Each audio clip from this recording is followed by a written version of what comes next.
on strong engines like us. But the driver and fireman felt sorry for Edward. Would you like to come out today? Oh, yes, please, said Edward. So they lit his fire, made lots of steam, and Edward puffed away.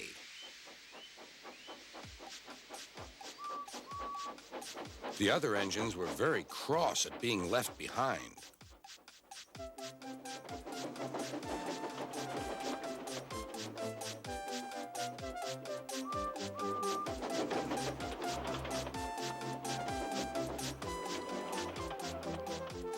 Edward worked hard all day. The coaches thought he was very kind, and the driver was very pleased.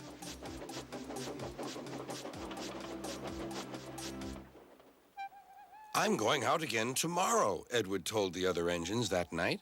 What do you think of that? But he didn't hear what they thought, for he was so tired and happy that he fell asleep at once.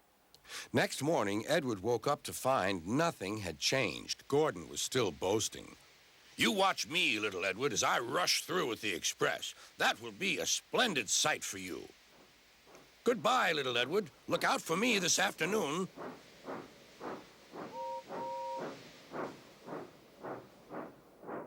Edward went off to do some shunting. He liked shunting. It was fun playing with freight cars. He would come up quietly and give them a push. Then he would stop, and the silly freight cars would go bump into each other. Oh, they cried, whatever is happening?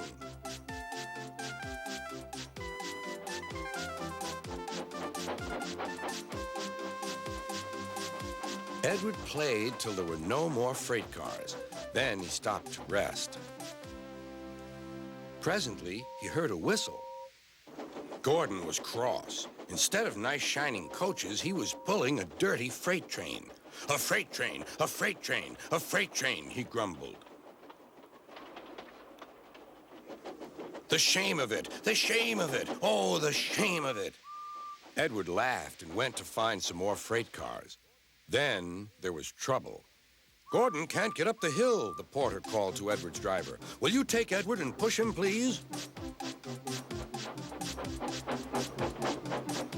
They found Gordon halfway up and very cross. His driver and fireman were talking to him severely. You're not trying. I can't do it, said Gordon. The noisy freight cars hold an engine back so. Edward's driver came up. We've come to push. No use at all, said Gordon. You wait and see, replied Edward's driver. They brought the train back to the bottom of the hill.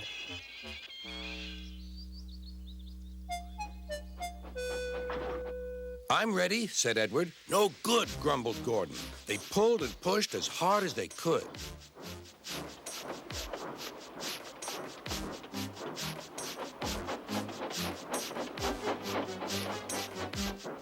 I can't do it. I can't do it. I can't do it, puffed Gordon.